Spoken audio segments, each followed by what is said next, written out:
Good morning students. आज हम पढ़ते हैं बीकॉम थर्ड सेम का जो हमारा सब्जेक्ट है वो है हमारा company law. And company law में आज हम आपको एक मोस्ट इम्पॉर्टेंट टॉपिक पढ़ा रहे हैं, वो है हमारी कंपनी की सदस्यता। कंपनी की सदस्यता आज हमारा ये टॉपिक क्लियर होगा।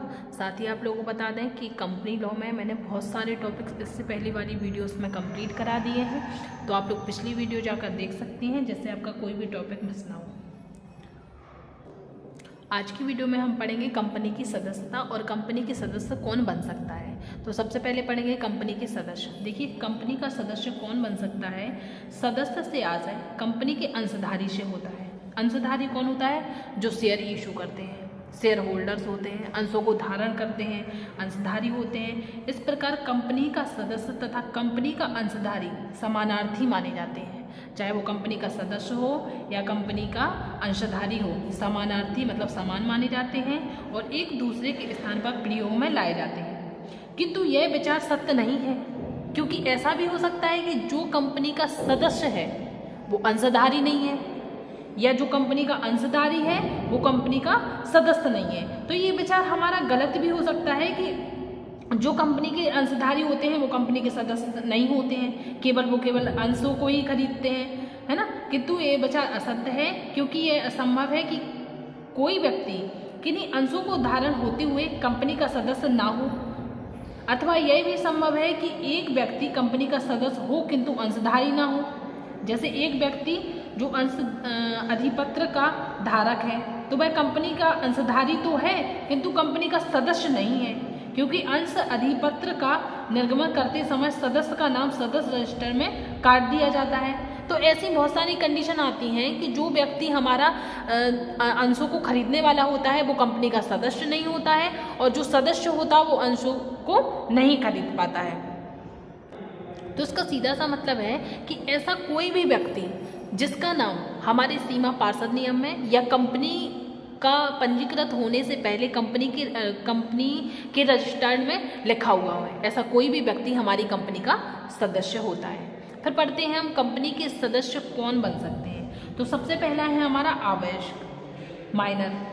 देखो ये क्या होता है, चूंकि एक अवयस्क अनुबंध करने की क्षमता नहीं रखता है, अतः एक अवयस्क कंपनी का सदस्य नहीं बन सकता है, किंतु अवयस्क की वैधता स्थिति के संबंध में निम्न हो सकती है। सीधी सी बात है कि अवयस्क जो होता है वो अनुबंध करने के योग्य नहीं होता है, और अनुबंध करने के योग्य नहीं होता है तो ये हमारी कंपनी का सदस्य नहीं बन सकता है। दूसरा है हमारा कंपनी।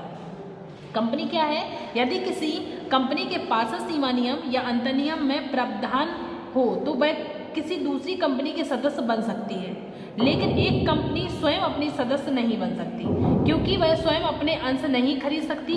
कुछ अपवादों को छोड़कर एक कंपनी अपनी सूत्रधारी कंपनी की सदस्य नहीं बन सकती। देखो कंपनी क्या होती है, कंपनी स्वयं अपने शेयर को नहीं खरीद सकती, इसीलिए कंपनी कभी भी अपने सदस्य नहीं बन सकती। कंपनी दूसरी कंपनी की सदस्य बन सकती है। फिर नेक्स्ट है हमारा साझेदारी फर्म। तीसरा है हमारा साझेदारी फर्म। साझेदारी फर्म है, चूंकि साझेदारी फर्म एक व्यक्ति नहीं होती है, और जब वह व्यक्ति नहीं होती है तो वह किसी भी कंपनी की सदस्य नहीं बन सकती है। फर्म द्वारा सभी साझेदार संयुक्त नाम से अंश खरीदे जा सकते हैं। सीधी सी बात है कि साझेदारी फर्म एक व्यक्ति नहीं होती है, और व्यक्ति नहीं होती तो वो हमारी कंपनी का सदस्य नहीं बन सकती। दिवालिया व्यक्ति। एक दिवालिया व्यक्ति कंपनी का सदस्य हो सकता है, और जब तक सदस्यों के रजिस्टर में उसका नाम रहता है वह कंपनी का सदस्य माना जाएगा और उसे मतदान का अधिकार होगा। अगर कोई भी व्यक्ति अपने आप को दिवालिया घोषित कर देता है तो जब तक उसका कंपनी के रजिस्टर में नाम है वो दिवालिया नहीं माना जाएगा और उसको अपने मतदान का अधिकार रहेगा। विदेशी व्यक्ति।